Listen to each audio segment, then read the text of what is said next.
राधा वल्लभ श्री हरिवंश। राधे राधे सभी को। तो आज हम आपको बताएंगे कि राधा अष्टमी कैसे सेलिब्रेट करें, और जिसके घर में लड्डू गोपाल हैं या राधा जी हैं या कोई भी नहीं है, कोई भी विग्रह नहीं है, तो आप कैसे सेलिब्रेट कर सकते हैं राधा अष्टमी। तो आइए चलते हैं वीडियो की ओर। अगर आपको वीडियो अच्छा लगे तो वीडियो को लाइक कर लीजिएगा और चैनल को सब्सक्राइब कर लीजिएगा। तो आइए चलते हैं। सबसे पहले तो आप 10 सितंबर को ही व्रत रखिएगा। 10 सितंबर को ही व्रत रखना है और उसी दिन कलश स्थापना करना है। यानी कि कलश स्थापना जैसे मैं आपको बता देती हूँ शॉर्ट में ही, कि एक कोरा कपड़ा बिछा करके उस पर एक मिट्टी का बर्तन या ब्रास का बर्तन रख करके, लोटा टाइप का, और उस पर ही हमें दीप जलाना होता है।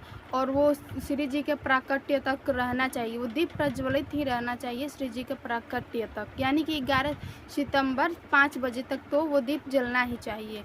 उसके बाद अगले दिन आप जब 10 तारीख को व्रत रखेंगी और अगले दिन आप किशोरी जी का अभिषेक करेंगी, तो प्रातःकाल 4 बजे ही अभिषेक का मुहूर्त है। आप 4 बजे ही किशोरी जी का अभिषेक कीजिएगा। या फिर आप लड्डू गोपाल आपके घर में है, किशोरी जी विराजमान नहीं है, तो उस दिन आप लड्डू गोपाल को किशोरी जी मान करके 4 बजे ही अभिषेक करना है आपको। तो उससे आप फिर उसके बाद किशोरी जी का अभिषेक करके, जैसे कि आप जन्माष्टमी में अभिषेक करती हैं हमारे लड्डू गोपाल का, वैसे ही आपको राधा अष्टमी के दिन किशोरी जी का अभिषेक करना है।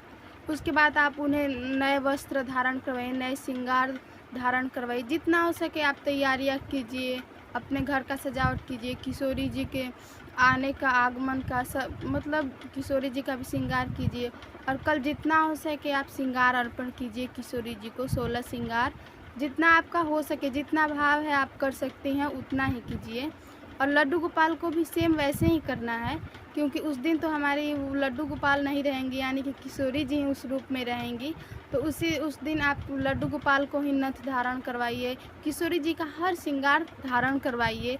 और फिर उनके पसंदीदा भोग, यानी कि किशोरी जी के पसंदीदा तो आप जानती हैं, अरबी की सब्जी है और मालपुआ है और बैंगन का भरता। ये तीनों तो सभी लोग जानते हैं कि उनको बहुत पसंद है। तो ये तीनों आप ज़रूर बनाइएगा 56 भोग में। ये किशोरी जी को बहुत पसंद है, उनको भोग लगाइएगा। भोग लगाने के बाद ही आप पारण कर सकती हैं, मतलब उनका प्रसाद लेकर के आप पारण कर लीजिएगा 11 सितंबर को। और बाकी आप जितना हो सके नाम कीर्तन कीजिए। ऐसा होता है कि 10 तारीख को, यानी कि 10 तारीख से ही लोग रात में ही नाम कीर्तन करते करते 4 बजे, यानी कि 4 बजे प्रातःकाल कीर्तन करते करते अभिषेक करते हैं। तो ऐसा आप अगर आपसे हो सके तो आप कर भी सकती हैं, या फिर नहीं हो सके तो आप 1 घंटा पहले जग जाइए, 3 बजे जग जाइए और 3 बजे से ही नाम कीर्तन शुरू कर दीजिए। उसके बाद किशोरी जी का अभिषेक कीजिए। सारी क्रियाएं करने के बाद, उनको भोग लगाने के बाद आप पारण कीजिए और नाम कीर्तन ज़्यादा से ज़्यादा जितना हो सके आप नाम कीर्तन कीजिए। जिसके घर में कोई भी विग्रह नहीं है तो आप मानसिक रूप से उन्हें सेवा कर सकती हैं। आप व्रत रखिए 10 तारीख को, 10 सितंबर को, और 11 को पारण कीजिए। किशोरी जी को भाव से आप अपना भोजन जो भी बनाई है वो अर्पण कीजिए और उसके बाद वो पारण कर लीजिए। अगर आप प्रातःकाल 4 बजे आप उठ कर के किशोरी जी को भाव में ही अभिषेक कीजिए, नाम कीर्तन कीजिए, तो इससे आप पे किशोरी जी प्रसन्न होंगी और शायद प्रसन्न होकर आपके घर आ भी सकती हैं। तो इसीलिए आप जितना हो सके, जिसके घर में विराजमान नहीं है तो वो आप भाव से सेवा कर सकती हैं।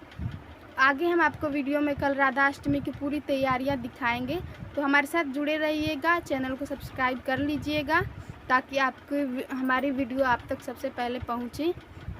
सभी को राधे राधे। राधा वल्लभ श्री हरिवंश।